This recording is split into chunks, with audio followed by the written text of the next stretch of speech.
What tells a cell whether it needs to go in these certain directions, like divide or not? It has signals, basically molecular cascades that are going to say, hey, it's time for you to divide. And so some of those signals can include volume of the cell. So if a cell is getting bigger and bigger, and the membrane, the plasma membrane, is no longer enough to hold it, then that will start a signal cascade that says, hey, you need to divide. And then it'll start replicating DNA and move along. There's also some other chemicals like growth factors, hormones, that'll tell cells, hey, you need to divide. There are also some signals that say, stop dividing, we don't need any more.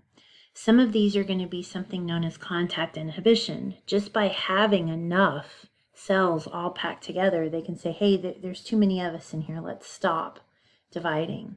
And so that's a stop signal. There's also some growth inhibiting factors that are produced from certain genetic material that say, hey, enough is enough, let's stop dividing. Interestingly, if you lack certain stop signals, or there are an excess of go signals, you can get cancer, which is uncontrolled cell division.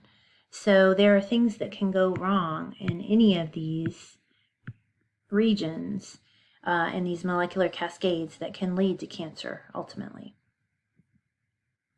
Let's look at protein synthesis and transcription and translation. So this is going to be, how are we making those proteins from that genetic material?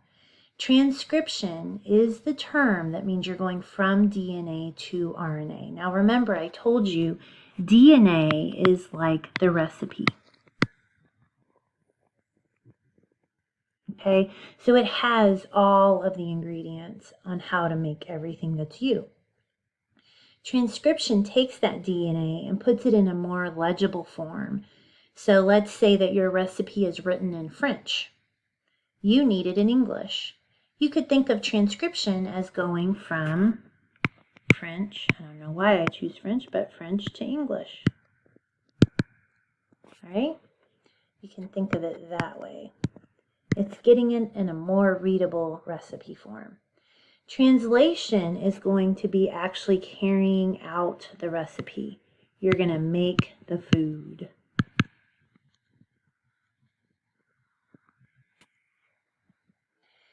DNA, again, is that master blueprint or a recipe for protein synthesis. And so when we talk about a gene or someone's genetics, and do they have this gene or that gene, we're actually talking about only part of the DNA. So it's a segment of DNA that's going to code for one polypeptide.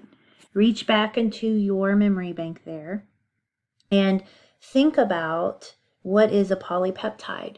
Remember, a peptide is going to be one of our macromolecules, a protein. So it's many amino acids,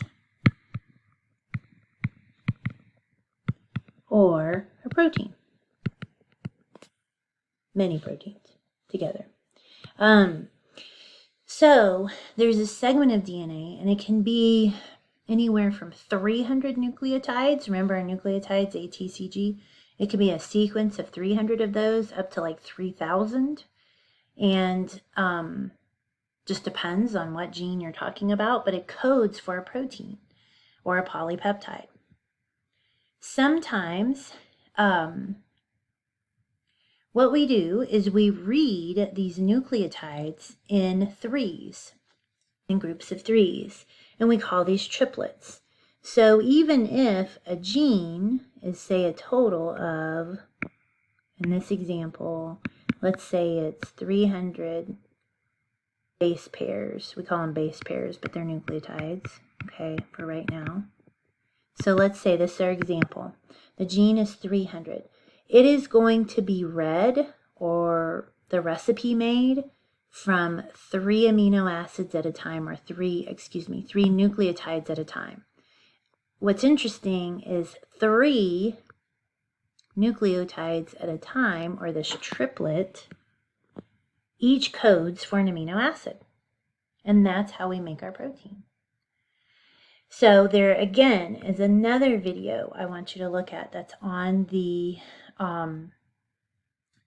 Unit 3, Section C on transcription and translation.